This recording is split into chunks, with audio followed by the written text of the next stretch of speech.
أنزلنا عليك الكتاب إلا لتبين لهم الذي اختلفوا فيه وهدى ورحمة لقوم يؤمنون.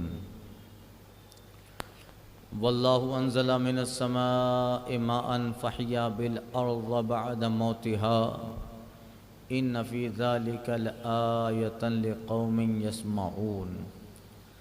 وَإِنَّ لَكُمْ فِي الْأَنْعَامِ لَعِبْرَةً نُسْقِيكُم مِّمَّا فِي بُطُونِهِ مِنْ فَرْثٍ وَدَمٍ لَبَنًا خَالِصًا سَائِغًا لِلشَّارِبِينَ وَمِنْ ثَمَرَاتِ النَّخِيلِ وَالْأَعْنَابِ تَتَّخِذُونَهُ مِنْهُ سَكَرًا وَرِزْقًا حَسَنًا إِنَّ فِي ذَلِكَ لَآيَةً لِقَوْمٍ يَعْقِلُونَ۔ سورہ نحل چل رہی ہے اور اس کے تعلق سے عرض کیا تھا اس میں نحل کا ذکر ہے۔ شہد کی مکھی کا ایک چیپٹر اس میں بیان ہوا ہے، اس مناسبت سے اس کا نام سورہ نحل رکھا اور آگے والی آیت کریمہ میں اس کا ذکر آ رہا ہے۔ اور ہم نے تم پر یہ کتاب نہ اتاری اے محبوب صلی اللہ علیہ وسلم مگر اس لیے کہ تم لوگوں پر روشن کرو جس بات میں اختلاف کریں، اور ہدایت اور رحمت ایمان والوں کے لیے۔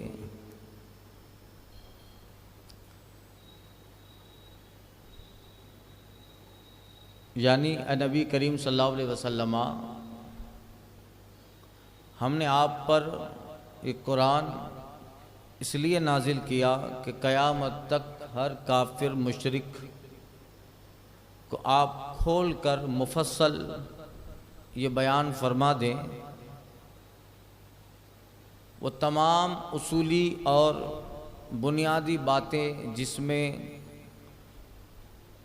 مشرکین کفار اپنے وہم و خیالات کی آڑ میں کثیر اختلاف اور جھگڑے میں پڑے ہوئے ہیں اور مختلف دین اور مذہب مختلف عقیدے بنائے ہوئے ہیں،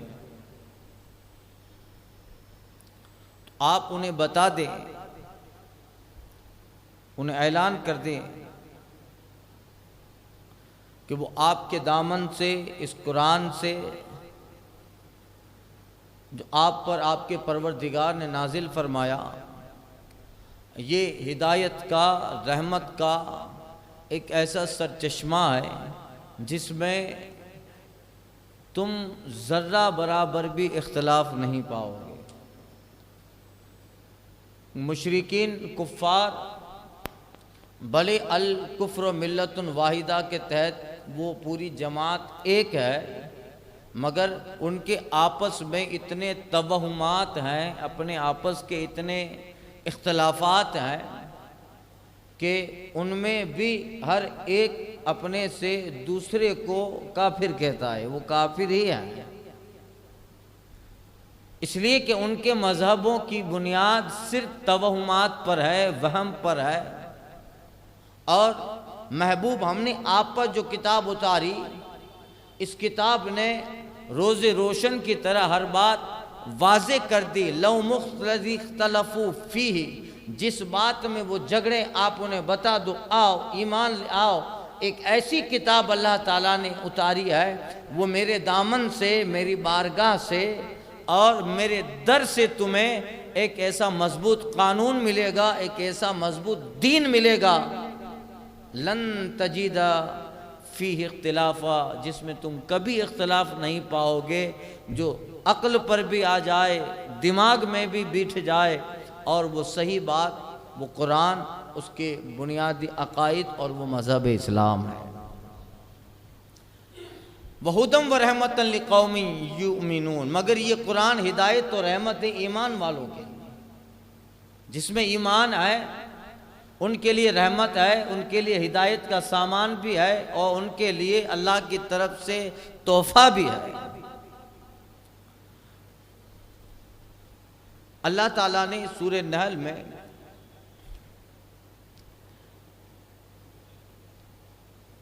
شروع میں اجمالی طور پہ اپنی قدرت کا ذکر فرمایا تھا۔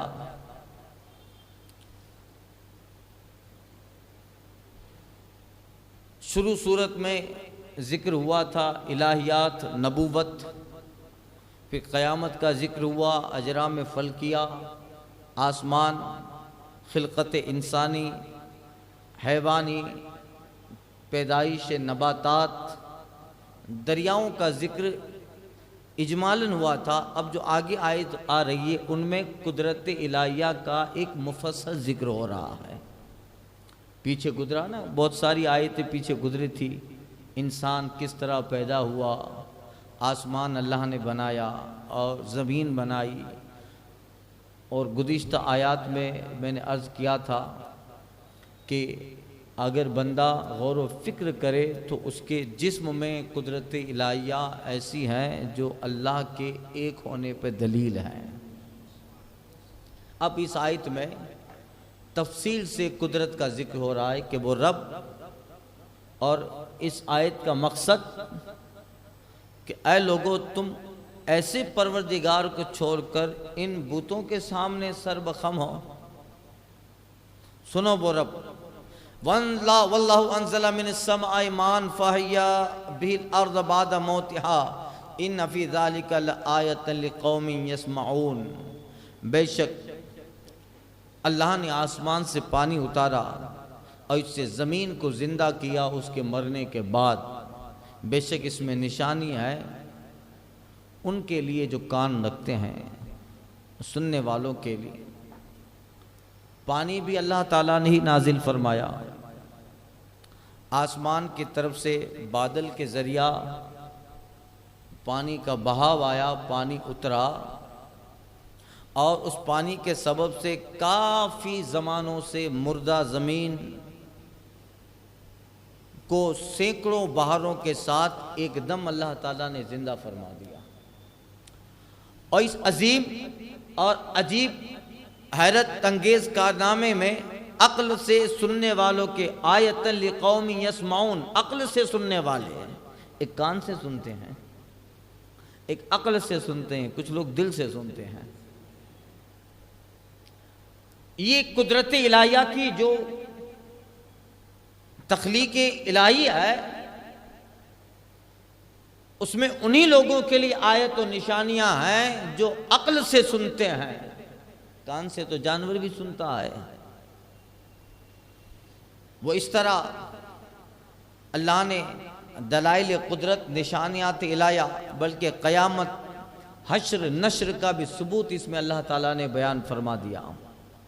اس طرح کہ آسمان سے پانی برسا، پھر پانی سے زمین کی زندگی یعنی پیداوار، نباتات، اور اس نباتات سے رزق انسانی، رزق حیوانی، اور پھر رزق سے انسانی اور حیوانی زندگی میں کیسی حیرانی کہ جس زمین پہ سال ہا سال سے بارش نہ ہوئی، ہر چیز چٹیل میدان بنجر بن گئی تھی، اچانک پروردگار عالم نے اس پر پانی برسایا، بارش ہوئی، پانی آیا، ہر طرف سے گھاس پھوس، پھل پودے نکل پڑے، طرح طرح کے کیڑے مکوڑے، مینڈک بارش میں نکل پڑے، شور و گل مچا کر زمین کی پربہار زندگی کی خبریں دینے لگے کہ کوئی ہے جس نے ہمیں نکالا۔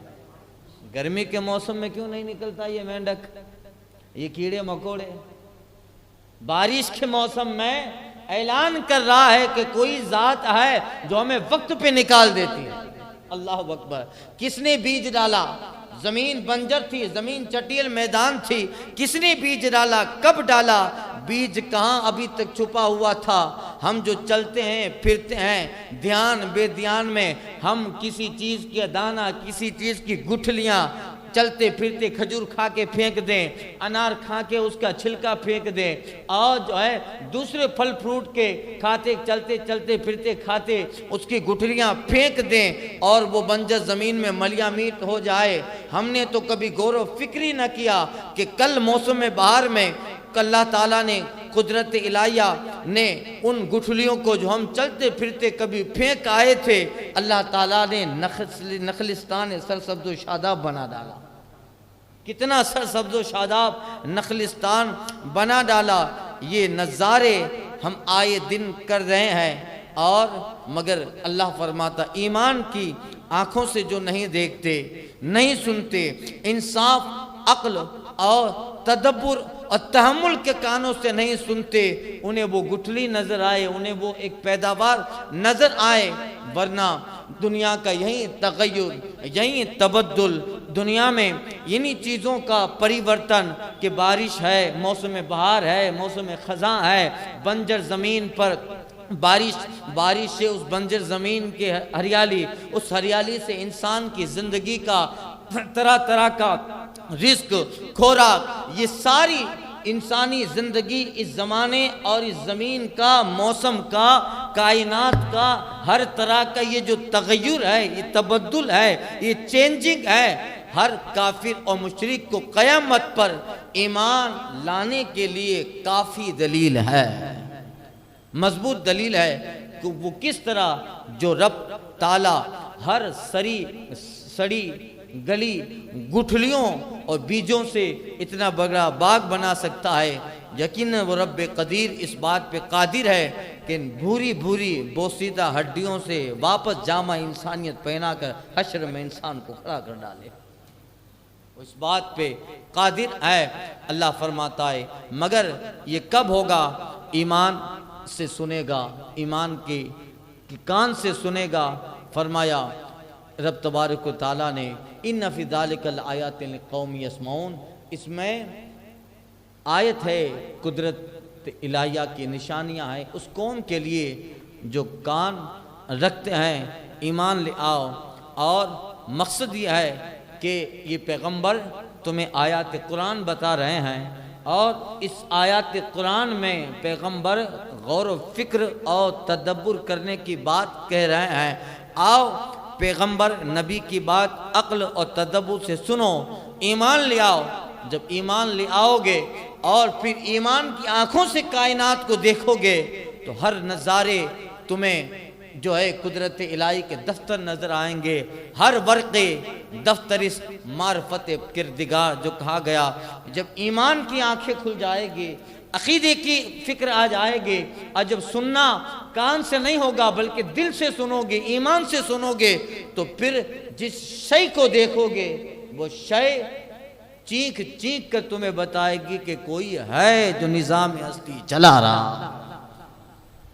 کسی نے کہا تھا، بڑا مشہور شعر ہے، جو شے تیری نگاہ سے گزرے درود پر، جو شے تیری نگاہ سے گزرے درود پر، ہر جزو کل ہے مظہر انوار مصطفیٰ، ہر جزو کل ہے مظہر انوار مصطفیٰ۔ اس لیے وہی سننا بہتر ہے جو آستانہ نبوت سے سنے، اور جو آستانہ نبوت سے دور ہو تو اس کا دیکھنا بھی مثل جانوروں کے ہیں۔ اب دیکھو قدرت الہی کا ذکر و عرب فرماتا ہے، وَإِنَّ لَكُمْ فِي الْأَنْعَامِ لَعِبْرَةً، سنو وہ رب تعالیٰ بے شک تمہارے لیے چوپایوں میں نصیحت ہے، جانور۔ إِنَّ فِي لَكُمْ فِي الْأَنْعَامِ لَعِبْرَةً، بے شک تمہارے لیے چوپایوں میں خاص نگاہ حاصل ہونے کی جگہ ہے، عبرت ہے، نصیحت ہے، چوپائے۔ نسقیکم مما فی بطون من بین فرث ودم لبنا خالصا سائغا للشاربین، ہم تمہیں پلاتے ہیں اس چیز میں سے جو ان کے پیٹ میں ہے، گوبر اور خون کے بیچ میں سے خالص دودھ، گلے سے سہل اترتا ہوا۔ گلے سے سہل دودھ کو اترنے کے لیے کوئی تکلیف ہوتی ہے؟ کتنا آسانی سے اترتا ہے۔ اللہ اکبر۔ اللہ تعالیٰ نے جانوروں کا جو ذکر فرمایا، انسان تو قدرت الہی میں ایک بڑی قدرت کا نام ہے، مگر جانور وَإِنَّ لَكُمْ فِي الْأَنْعَامِ لَعِبْرَةً، جانوروں میں نصیحت ہے۔ کس طرح؟ اللہ اکبر۔ تمام حرام حلال چوپایوں میں اللہ تعالیٰ نے نصیحت رکھی ہے۔ حلال چوپایوں کے پیٹوں میں اللہ فرماتا ہے ہم تم کو دودھ پلاتے ہیں جو خالص بغیر کسی ملاوٹ کے گوبر اور خون کے بیچ سے نکلتا ہے، سائغ للشاربین، اور پینے والوں کے لیے فرحت آمیز لذت بخش نرم گلے سے جلد اترنے والی چیز جو شفا دیتی ہے۔ اللہ اکبر۔ دیکھیے انسانی جسم و حیوانی جسم حیوانی، انسان بھی حیوان ہی ہے، جسم حیوانی یہ قدرت الہی کا کارخانہ، ایک قدرت کا ایک عجیب کرشمہ ہے، کارخانہ قدرت کا عجیب کرشمہ ہے۔ ویسے تو ہر مونس چوپایا دودھ دیتا ہے، مگر یہاں حلال چوپایوں کا ذکر ہے، یہاں جس دودھ کا ذکر ہوا لبنن خالصا سائغا للشاربین، جس چوپایوں کا ذکر ہوا وہاں حلال چوپایوں کا ذکر ہے، اس لیے کہ حرام دودھ دینے والے جانوروں کا جو دودھ ہوتا ہے وہ نہ مسلمان پیتا ہے نہ کافر پیتا ہے، اس لیے کہ حرام چوپایوں کا جو دودھ ہوتا ہے وہ اتنا ہی نکلتا ہے جتنا اس کے بچے پی سکیں۔ بتاؤ بکری جتنا دودھ کتی میں نکلتا ہے؟ ذرا غور کیجئے، جتنا دودھ بھینس دیتی ہے، گائے دیتی ہے، اتنا دودھ کسی سور میں نکلتا ہے جو اس کا فیمیل ہے، مونس ہے۔ یا ذکر سائغا للشاربین، جو دودھ فرحت دیتا ہے، جو انسانی جسم اور گلے سے نرم و نازک سے اتر جاتا ہے اور لذت دیتا ہے، بیماریاں دور کرتا ہے۔ یا ذکر صرف حلال جانور ان کے دودھ کا ہے، یعنی اونٹ، بھینس، گائے، بکری۔ بھیڑ اگرچہ حلال ہے مگر اس کا دودھ بہت تھوڑا ہوتا ہے، گیٹی، اس کا دودھ اتنا بکری کی طرح نہیں ہوتا۔ نسقیکم، ہم تمہیں پلاتے ہیں۔ اب دیکھو کارخانہ جسم حیوانی میں اللہ تعالیٰ نے جو نظام رکھا ہے، کبھی ان چیزوں پہ غور کرے بندہ۔ ہم تو دیکھ رہے ہیں کہ چوپایا چل رہا ہے، جسم حیوانی میں اللہ تعالیٰ نے پورے اندر جسم کو چلانے کے لیے جو چیزیں رکھی ہیں، جو دودھ بناتے ہیں جس سے نظام جسم چلتا ہے، 11 چیزیں: نرخرا، معدہ، پھیپھڑا، کلیجی، پتا، تلی، گردہ، مثانہ، آنتیں، رگیں، پستان، اوجری۔ جسم کی یہ 11-12 مشینیں ہیں جو اندر سے کارخانہ قدرت کا جو یہ کارخانہ ہے، یہ مشین ہے، اندر سے ہماری خوراک کو کس طرح ڈائجسٹ کرتا ہے، اور دن رات یہ ساری چیزیں اپنے اپنے کام میں لگے پڑے ہیں، اور انسانی حیوانی غذا کو جسم کے بیرونی اعضاء کے لیے یہ ساری چیزیں مناسب بناتی ہیں۔ جب حلقوم اور نرخرا یعنی حلق کے راستے سے غذا بندے کے اندر پہنچتی ہیں تو پہلے معدہ جو ہے اس غذا پہ قابو پا لیتا ہے، وہ اس کو پیستا ہے، اور پھر یہ ہضم اول ہے، یہ پہلا فرسٹ ڈائجیشن جو ہے اس کی ایکٹیویٹیز ہے، اس میں غذا گلتی ہے، غذا بالکل گل جاتی ہے، اس لیے کہا گیا غذا بالکل چبا کے کھاؤ تو زیادہ اس کو ہضم کو تکلیف نہیں ہوگی، اس کو چبانے کی ضرورت نہیں پڑے گی۔ مگر ایسے ہی کھا لیا تو اندر جو مشین ہے وہ ہضم اول میں وہ غذا پہنچتی ہے، اس میں غذا گلتی ہے، پھر یہاں سے منتقل ہو کر یہ سب غذا اوجھڑی میں جاتی ہے، اور یہاں سے اس فضلائے غذا سے جو ہے فضلہ بنتا ہے، بول و برات غلط راستے سے نکل کر استنجا خانے کے راستے سے بری چیز نکل جاتی ہے، اور پھر وہی غذا جب آ کر اوجھڑی میں آتی ہے، وہاں سے نکلنے کے بھی کئی ایک طرح کے نر اور مادہ میں الگ الگ چیزیں، مذکر میں 14 چیزیں بن جاتی ہیں، اور مونس میں 15 چیزیں، بول ہے، براز ہے، چربی ہے، منی ہے، مدی ہے، ودی ہے، تھوک، پسینہ، بلگم، غدو، صفرا، سودا، خون، پیپ، ریشہ، اور پھر مونس میں اسی سے دودھ بھی بنتا ہے۔ اور کلیجی کی یہ خصوصیت ہے کہ وہ غذا کی اجزاء کثیفہ کو جذب کر لیتی ہے اور اجزاء لطیفہ کو نہیں۔ اور آنتیں یہ غذا کے جو اجزاء لطیفہ بالکل لطیف اجزاء ہوتے ہیں ان کو جذب کر لیتی ہے، کثیفہ کو نہیں۔ خیر وہ ساری غذا اوجری سے ہوتا ہوا فضلہ بنا، پھر فضلہ ہے اس سے خون بنا، خون سے پھر اتنی چیزیں نکل کر اللہ تعالیٰ نے اوجری کے ذریعہ، خون کے ذریعہ جو خراب چیزیں تھی اس کو بول و براز سے نکال ڈالا، جو صاف غذا تھی اللہ تعالیٰ نے خون سے اتنی ساری چیزوں کو نکال کر خون کو صاف و خالص بنا دیا۔ پھر اس خون میں اللہ تعالیٰ نے سفید و شاب، گھی اور مکھن کی طرح ملائی، اور اللہ تعالیٰ نے اس سے دودھ بنا ڈالا، سائغاً للشاربین، جو پینے والوں کو فرد دیتا ہے اور سہل گلے سے نیچے اتر جاتا ہے۔ اب وہ اللہ کی قدرت دیکھیے، رب فرماتا ہے من بین فرث و دم، نہیں دیکھتے وہ اللہ تعالیٰ اسی گوشت اور اسی سے پروردگار عالم کس طرح نظام جسم کے کارخانہ کو چلا رہا ہے کہ وہی دودھ جب جانور کے بطن سے خارج ہوتا ہے تو آپ بتاؤ وہ غذا کھایا ہے، وہ اندر ہضم اول میں پہنچے، اس سے پھر جو ہے آگ منتقل ہوتی ہوئی حلق کے ذریعے ہضم اول، وہاں سے پھر اوجری میں پہنچی، اس سے پھر غلط چیزوں کو باہر نکال دیا، پھر اس میں جو بہتر چیزیں تھیں اس کو جو ہے پھر ایک جگہ پہ جمع کیا، اس سے پٹھے میں بنے، اس سے منی بنی، اس سے جو ہے خون بنا، پھر اسی خون کے ذریعہ اللہ تعالیٰ صاف و شفاف دودھ بناتا ہے۔ مگر وہ دودھ اندر جسم سے جس حیثیت سے باہر نکلتا ہے وہ دودھ گوبر اور خون دونوں کے بیچ سے نکلتا ہے، مگر وہ پروردگار ہے، جب وہ دودھ نکلتا ہے تو پھر نہ گوبر کی بدبو ہے نہ خون کا رنگ ہے، سائغاً للشاربین، صاف و شفاف تمہیں دے رہا ہے۔ اِنَّا فِي الْأَنْعَامِ لَعِبْرَةً، بے شک ان جانوروں میں تمہارے لیے نصیحت ہے۔ وَمِن ثَمَرَاتِ النَّخِيلِ وَالْأَعْنَابِ تَتَّخِذُونَهُ مِنْهُ سَكْرًا وَرِزْقًا حَسَنًا، اور جو ہے کھجور انگور کے پھلوں میں سے کہ اسے نبیذ بناتے ہو، اچھا رزق۔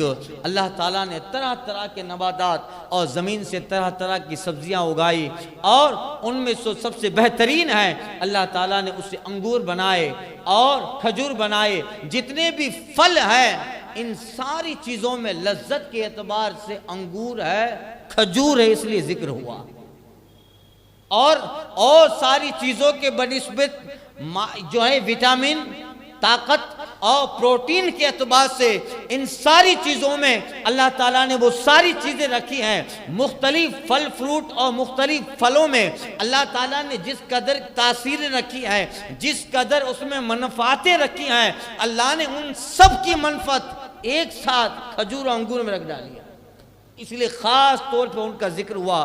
اور رب فرماتا ہے من ثمرات النخیل، یہ تو دودھ نکالتا ہے پروردگار جانوروں کے جو ہے گوبر اور خون کے راستے سے، اور اسی طرح اور کھجور اور انگور کے پھلوں میں سے اس سے تم نبیذ بناتے ہو۔ یہی کھجور ہے، وہی انگور ہیں، سکر نشے والی چیز بھی بنائی جاتی ہے، اور رزقاً حسنا، اس سے بہتر رزق بھی بنتا ہے۔ کھجور کا ذکر رزق یعنی عالمی پیمانے پر کھجور کی تجارت ہے۔ دو مطلب ہوئے اس کے رزق کے، ایک تو یہ ہے کہ دنیا میں سب سے زیادہ پیداوار کے اعتبار سے کھجور اور انگور ہے، بھلے ایک خطے میں کھجور آتی ہے اگتی ہے، مگر سب سے زیادہ پیداوار اتنی قسمیں کھجور کی ہے کہ تقریباً فی الحال مارکیٹ میں 150 قسم کی کھجوریں موجود ہیں۔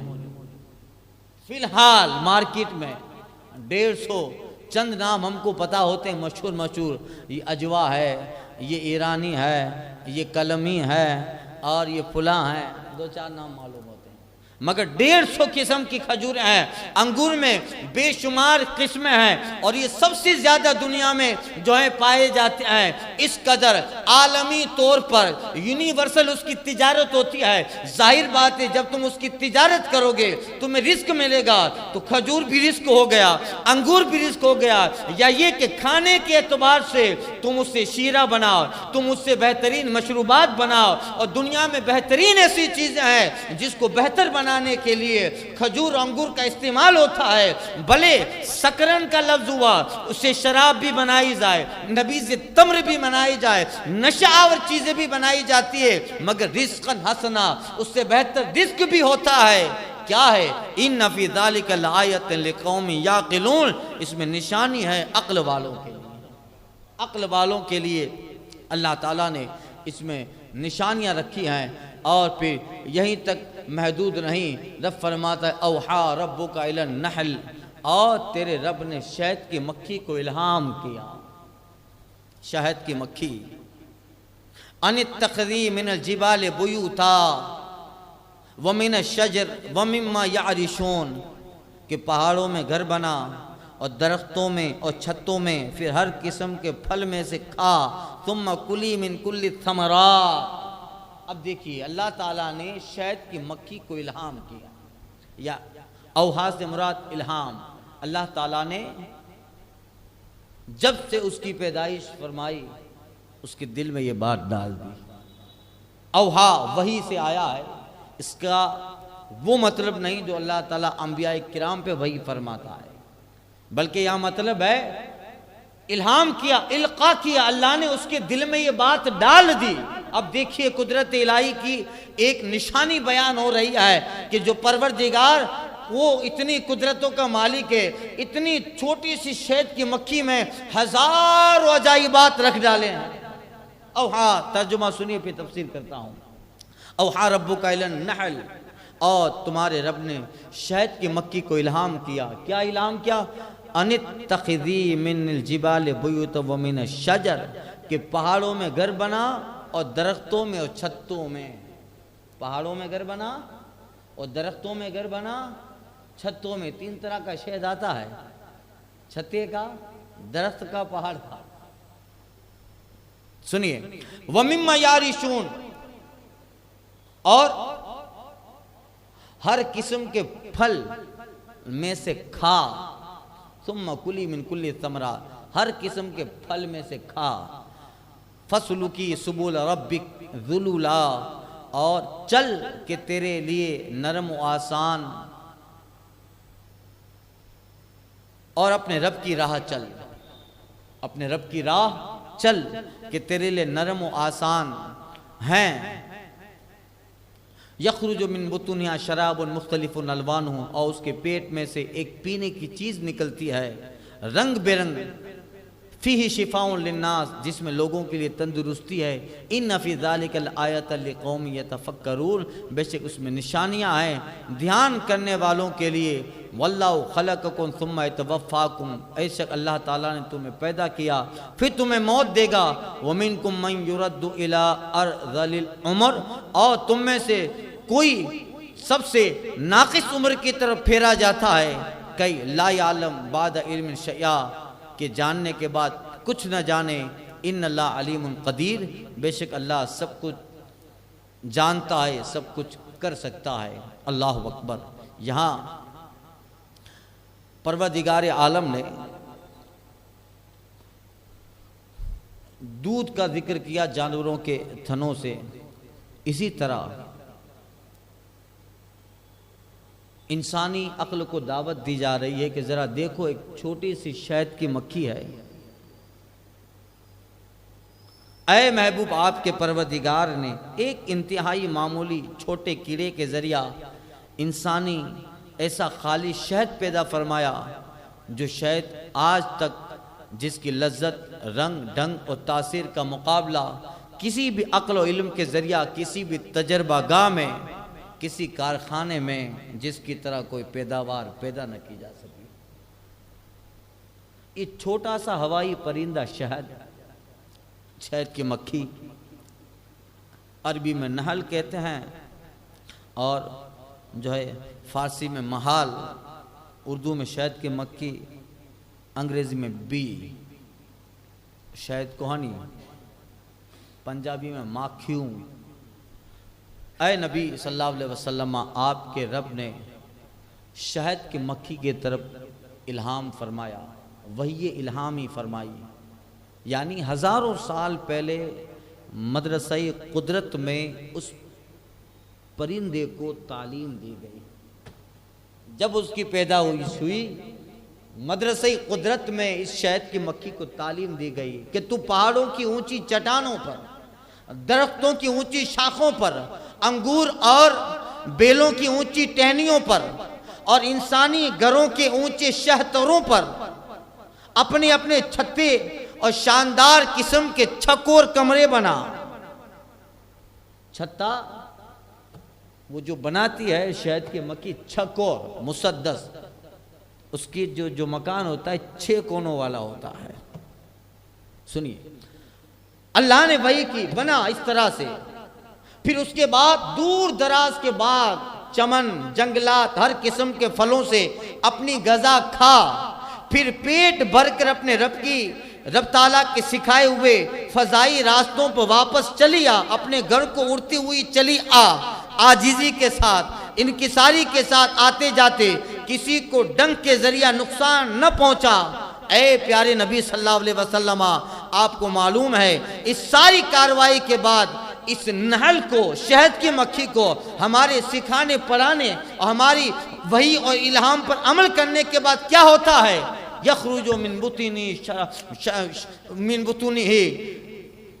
شراب مختلف الوان، یہ سب سکھانے کے بعد ہم جو ہے اس کے پیٹ سے ایک ایسا کمال کا شیرہ نکالتے ہیں، ایسا کمال کا شیرہ نکالتے ہیں جس کی لذت جسمانیت، لذت جن کی سب کی لذت جسمانیت، اس شہد کی مٹھاس اگرچہ ایک جیسی برابر ہے مگر ان کے رنگ مختلف ہیں۔ بڑی مکھی کا شہد پیلے رنگ کا، چھوٹی مکھی کا شہد جو ہوتا ہے وہ سرخی مائل ہوتا ہے۔ پھر اس شہد میں بھی اللہ تعالیٰ نے صرف میٹھی لذت ہی نہیں رکھی بلکہ دنیا کے مختلف مزاج، دنیا کی مختلف الگ طبیعت والے انسانوں کی تمام مختلف بیماریوں کے لیے شفاء للناس، اللہ نے شفا رکھ ڈالی ہے۔ اللہ زمانے قدیم سے شہد کو دوا کے طور پہ استعمال کیا جا رہا ہے۔ اللہ اکبر۔ اب دیکھیے اللہ تعالیٰ نے کیسی ایک مخلوق پیدا فرمائی ہے۔ شہد کی مکھی جو ہزاروں سال سے ایک ہی طریقے پر اپنی پوری عملی زندگی گزار رہی ہے، اس کا کام ایک ہی ہے، جاتی ہے الگ الگ باغ بگیچوں میں پھولوں کا رس چوستی ہے، آ کر ایک جگہ جمع کر دیتی ہے۔ جب سے بنی ہے نہ اسے بازی سے غرض، نہ اسے موسم سرما سے غرض، نہ اسے چاند و سورج و ستاروں سے غرض، نہ دنیا کے وقت کے مرور زمانہ کے بدلنے سے اس کو غرض، اپنے کام میں مشغول ہے۔ اللہ اکبر۔ تمام ہی عجیب حیران کن اس کے کام ہے۔ اب دیکھیے 2-4 منٹ میں آپ کو سنا دیتا ہوں، تفصیل تو بہت ہوگی اس کی۔ یہ جو شہد کی مکھی ہے اس کا پہلا کام ہے گھر بنانا۔ کتنی قدرت کی عجیب کاریگری ہے۔ 1,00,000 شہد کی مکھی کا گروہ ہوتا ہے۔ کتنا؟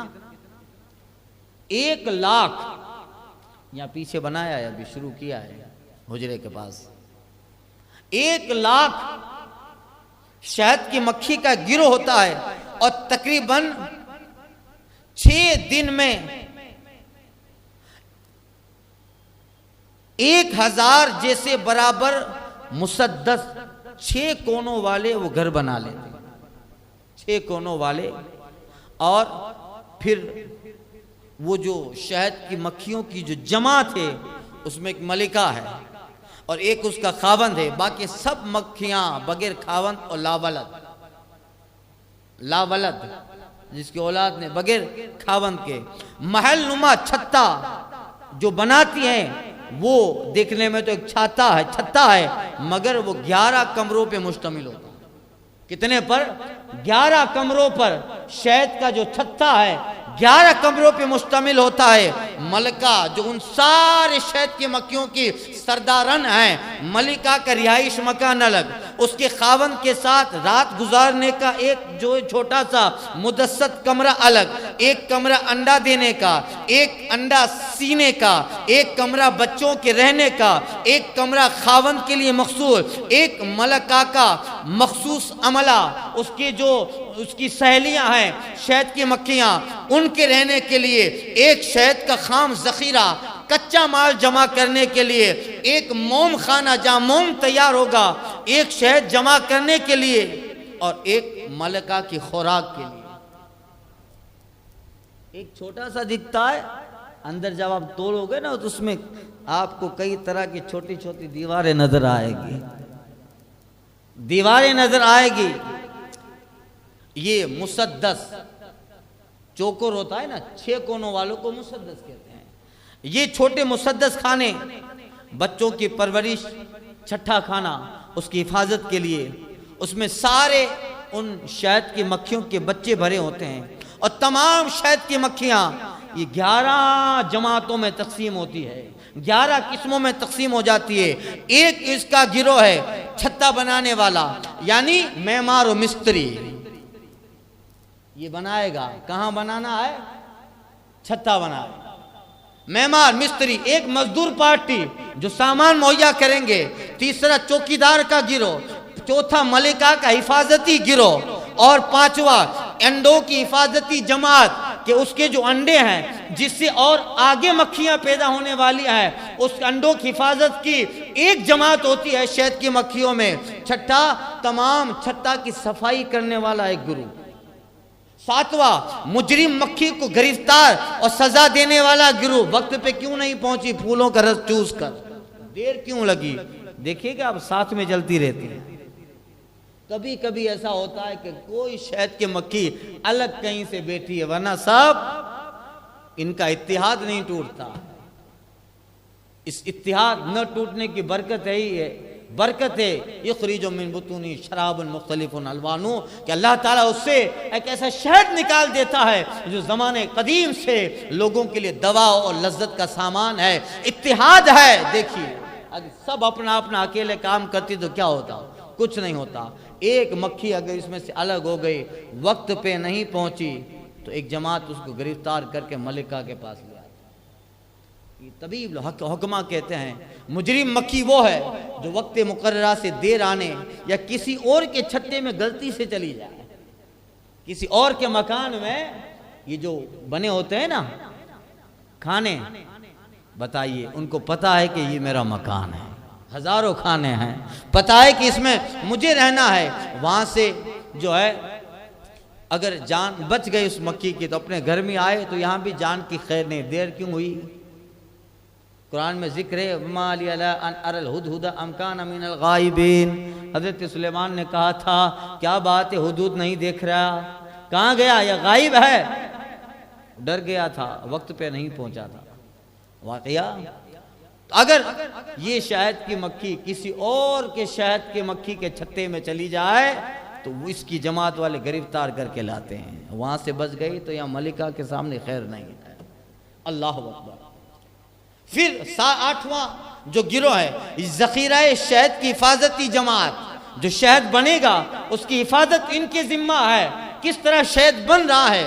9واں جو گروہ ہے، ان گروہوں کی خوراک لانے والا گروہ، کہ جو معمار و مستری ہیں یہ تو یہ کام کرتے رہیں گے، یہ تو باہر جائیں گے نہیں کہ کھانا کھائیں، ورنہ یہ کام ادھورا رہے گا۔ ایک جماعت ہے خود بھی خوراک کھاتی ہے، اور جہاں سے خوراک کھائے گی ان کے لیے بھی لے آئے گی۔ اللہ اکبر۔ یہ 10واں صحافی گروہ، یعنی نزدیکی پھولوں کی خبر دینے والا ایک جماعت شہد کی مکھیوں کی ہے جو بتاتی ہے کہ پاس میں باغ ہے، پھولوں کا رس ہے، خبر دینے والی جماعت، پاس میں ایک باغ ہے، بڑے پھول ہیں، چلیے۔ اللہ اکبر۔ صحافی گروہ، نزدیکی پھولوں کی خبر دینے والا گروہ۔ 11واں گروہ، سب سے بڑا گروہ، یہ پھولوں کا رس چوسنے والا، پھولوں کا رس چوستا ہے، یہ اپنا پیٹ بھرنے کے بعد پھر پھولوں کے رس چوستے ہیں۔ ہر گروہ کی مکھی کی خوراک اور غذا سے وہی چیز بنتی ہے جو اس کی ذمہ داری ہے۔ معمار مکھی ہے، اس کے منہ سے چھتا بننے کے لیے اجزاء اور موم نکلتا ہے۔ اور چپکانے کے لیے چپکنے والی چیز چاہیے نا، تو ہر گروہ کے منہ سے وہی چیز نکلتی ہے جس کے لیے وہ کام کرتی ہے۔ ساری شہد کی مکھیوں سے شہد نہیں نکلتا، جو شہد کی مکھی چھتا بنانے پہ مامور ہے، اس کے پھولوں کے رس کے چوسنے کے بعد اس کے منہ سے جو نکلے گا وہ چھتا بننے کے اجزاء موم والے چکنے دانے کی طرح، دھاگے کی طرح اس کو بونتے جائیں گے۔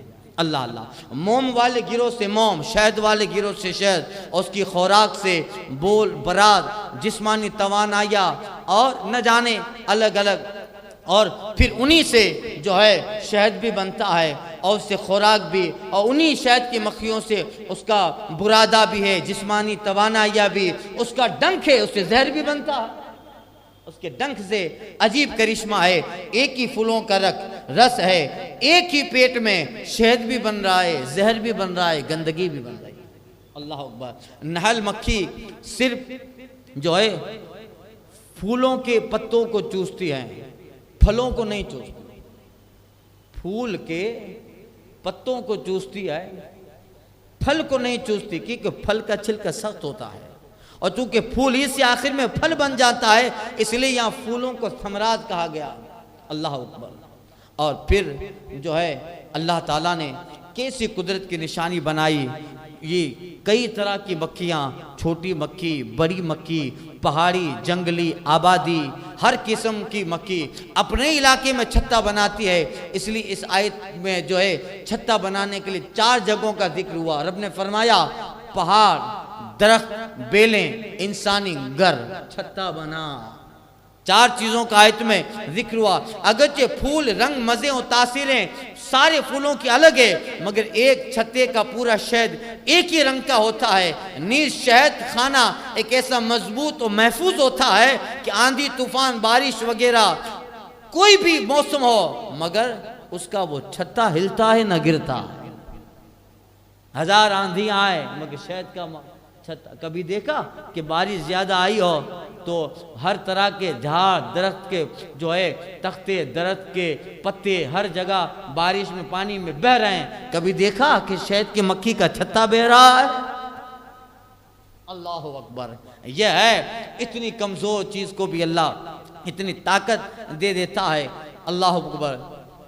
اور پھولوں کا رس چوسنے کے لیے یہ مکھیاں شہد کی 3-4 کلومیٹر میل دور نکل جاتی ہے، مگر رب فرماتا ہے کہ اس کی حال فصلوں کی سبول ربک، اور اپنے رب کی راہ چل کہ جا رہا اتنی 3-4 میل وہ شہد کی مکھیاں پھولوں کا رس چوسنے کے لیے الگ الگ باغوں کی طرف نکل گئی، مگر اللہ اکبر، قدرت الہی دیکھیے اتنا دور نکل گئی مگر راستہ نہیں پہنچتی۔ جو وقت ہے ملکہ نے مقرر کیا ہے اس وقت پہ گھر پہ لوٹ آتی ہے، اس وقت پہ گھر پہ لوٹ آتی ہے۔ تمام عملے کے لیے آنے جانے کا ایک وقت مقرر ہوتا ہے، ڈیوٹی مقرر ہے، ہر ایک کا ایک کام ہے۔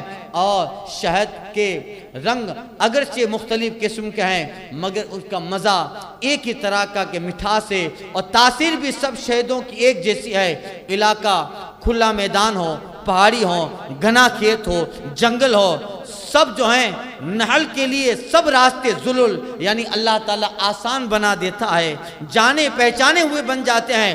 گویا وہ شہد کی مکھی پروردگار کے سامنے عاجز اور مسکین کے راستے میں کسی کو تکلیف نہیں دیتی، ورنہ چاہے تو ہر کسی کو کاٹ لے۔ رب فرماتا ہے کہ فَسْلُكِ إِلَى سُبُولَ رَبِّكَ ذُلُولًا، چل اپنے رب کی راہ نرم و آسان۔ اللہ اکبر۔ اس کے ڈنک میں اللہ نے زہر رکھا ہے، لاکھوں کی تعداد میں ہوتی ہیں، جب واپس پھلوں کا رس چوس کے نکلیں تو کسی کو ڈنک مار لیں، مگر عاجزی کے ساتھ، انکساری کے ساتھ اپنے کام پہ وقت پہ پہنچ جاتی ہے۔ ذلولہ اتنی نرم ہے کہ نہ ڈنک لگاتی ہے نہ کسی کو چھیڑتی ہے۔ اللہ اکبر۔ ایک ڈنک لگا لے تو پھر حالت کیا ہوتی ہے؟ اتنا بڑے سب ہو کسی کے گھر میں گھس جائیں، مگر اللہ اکبر نہ گھروں میں گھستی ہے نہ دکانوں میں گھستی ہیں، جس راستے سے آئی ہیں اسی راستے سے واپس اپنے چھتے مکان کے پاس چلی جاتی ہے۔ اللہ اکبر۔ آپ نے دیکھا کہ کبھی خود بخود اڑ کے ساری مکھیاں ایک طرف آ گئی ہیں؟ جب تک بندہ چھیڑ چھاڑ نہیں کرتا ہے. کیوں؟ اللہ فرماتے فَاسْلُكِي سُبُلَ رَبِّكَ ذُلُولًا، چل اپنے رب کی راہ نرم و آسان، آسانی کے ساتھ، نرمی کے ساتھ اپنے رب کی راہ چل. اللہ اکبر. یہی اللہ نے ذُلُولًا یعنی آسان راستے بنا دیے، اور ساری شہد کی مکھیاں اپنے رب کے سامنے جو ہے عاجز مسکین کہ راستے میں نہ کسی کو تکلیف دے نہ ایذا دے، اور ان راستوں میں نہ تکبر آئے نہ انہیں غصہ آئے جیسے کہ دوسرے جانور بھیڑ وغیرہ اور دوسری چیزیں ہوتی، ایسا نہیں. اللہ اکبر. اللہ تعالیٰ نے اس کو جو ہے مسخر کر دیا، اور ایسا مسخر کیا کہ ان ساری کارکردگی کے بعد ایک ہفتہ 10 دن 15 دن مہینے میں جب چھتا بنا لیتی ہے تو پھر اللہ تعالیٰ یخرج من بطونہا شراب مختلف الوان، اللہ تعالیٰ اس کے پیٹ سے ایک پینے کی چیز نکالتا ہے رنگ بے رنگ. اللہ اکبر. جو شہد ہے جس کو لذت میں بھی استعمال کرو، غذا کے طور پہ بھی استعمال کرو، پینے کے طور پہ بھی استعمال کرو، اور زمانے قدیم میں ہزاروں لاکھوں دوائیں ہیں جس کا استعمال شہد کے بغیر ممکن نہیں ہے. اللہ اکبر. اتنی کوشش کرنے کے بعد بندہ ان شہد کو کیا دیتا ہے؟ بندہ ان مکھیوں کو کیا دیتا ہے؟ اپنے چھوٹا سا ایک گھر، ایک جگہ اپنے گھر کی، اور بدلے میں زمانہ قدیم سے اس شہد کی مکھی نے کتنی عجیب چیزیں، کھربوں ٹن لوگوں کو شہد دے دیا جس کی لذت اللہ اتنی ہے کہ اللہ تعالیٰ نے اس کی جو لذت رکھی ہے یہ دنیا میں ایک مثال رکھی ہے. اے انسان یہ کھا دیکھ کتنا لذیذ ہے، ہم اس سے 70,000 گنا لذیذ شہد تجھے جنت میں عطا فرمائیں. اس لیے جنت میں جہاں ذکر آیا ہے تو شہد کا بھی ذکر آیا ہے. فیہ شفاء للناس، رب فرماتا اس میں لوگوں کے لیے شفا ہے. ان فی ذلک لآیات لقوم یتفکرون، بے شک اس میں نشانی ہے دھیان والوں کے لیے. ذرا غور فکر کرو، ایک مکھی میں اللہ تعالیٰ نے اتنی قدرتیں رکھ دی ہیں. کون ہے جو یہ ساری چیزیں کر رہا ہے؟ ایک پروردگار کی ذات. واللہ خلقکم، تو جو رب اتنا سب کچھ کر سکتا ہے تو کیا تمہیں مارنے کے بعد دوبارہ زندہ نہیں کر سکتا؟ تمہیں موت دینے کے بعد دوبارہ میدان حشر میں جمع نہیں کر سکتا؟ سنو واللہ خلقکم، اسی رب نے تمہیں پیدا کیا. ثم یتوفاکم، پھر وہی رب تمہیں موت دے گا. اور موت دیتا ہے تو اس میں بھی فرق ہے. منہم من یرد الی ارذل العمر، اور تمہیں کوئی وہ ہے جو ناقص عمر کی طرف پھیرا جاتا ہے. اللہ نے عجیب قدرت کی نشانیاں رکھی ہیں کہ سب کو ایک وقت پہ نہیں مارتا ہے. کبھی بچہ ہی مار دیتا ہے، کبھی جوان مارتا ہے، کبھی بڈھا مارتا ہے. اللہ اکبر. ایک ہی چیز ہے، آبادی میں چلتا چلتا 18 سال کا رستم مر جاتا ہے مگر 150 سال کا بڈھا ابھی بھی زندہ ہے. اللہ اکبر. وہ انسان، وہ بڑا انسان جو ایک زمانے میں ہنرمند تھا، ایک زمانے میں علم والا تھا، ایک زمانے میں اس کے پاس طاقت، بے شمار دنیا کے ہنر تھے. وقت گزرتا ہے، حالات بدلتے ہیں. ایک دن آیا کہ وہ بڑھاپے کی منزل پہ جب آ گیا، ہنر ختم، علم ختم. وہ ایسا ہو گیا جیسے پہلے سے اس نے علم نہیں پڑھا. کئی لا یعلم بعد علم شیئا، رب فرماتا ہے اور تم میں اس کے کوئی وہ ہے جو ناقص عمر کی طرف پھیرا جاتا ہے، بہت بڑا ہو جاتا ہے تاکہ جاننے کے بعد کچھ نہ جانے. اتنا بڑا عالم تھا، اتنا بڑا ہنرمند تھا، اتنے فن جانتا تھا. اب 50 جو ہے 150 سال کی عمر ہو گئے، 125 سال کا ہو گیا، بستر پہ پڑا ہے، سارا علم چلا گیا، اب پہلے کی طرح ہو گیا.